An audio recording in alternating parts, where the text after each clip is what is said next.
From the farmers and ranchers of Farm Bureau, this is Farm Weekend. The U.S.-Mexico-Canada agreement is up for review in 2026. Chad Smith tells us updating the agreement has the potential to benefit farmers.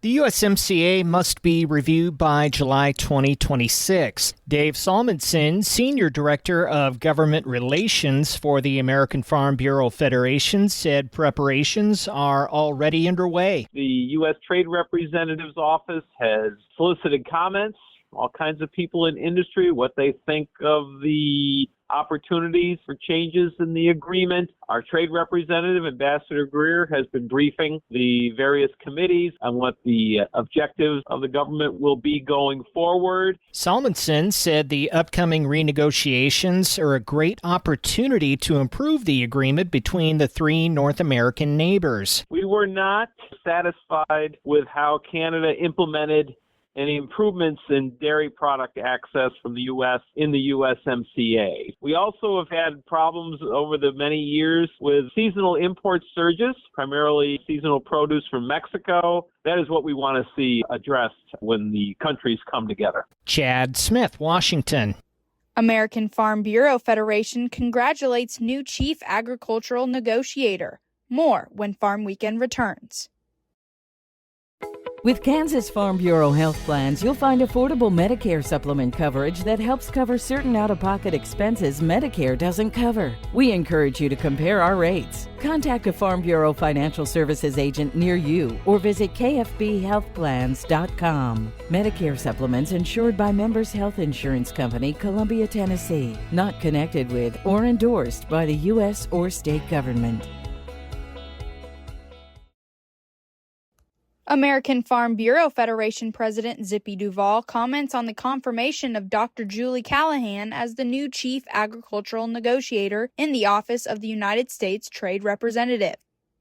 Duvall said, Farm Bureau congratulates Dr. Julie Callahan on her confirmation to be Chief Agricultural Negotiator at USTR. Her experience at USTR, the Foreign Agricultural Service at the USDA, and at the Food and Drug Administration will serve her well as she works to improve trading relationships with international partners. Callahan's Senate confirmation came by a vote of 53-43. President Donald Trump nominated her in July. She has been with the office of the USTR since 2016, with her most recent position as the Assistant USTR for Agricultural Affairs and Commodity Policy. The agricultural industry has responded to Callahan's confirmation with excitement and optimism about how she will help open new opportunities and trade for U.S. agricultural producers.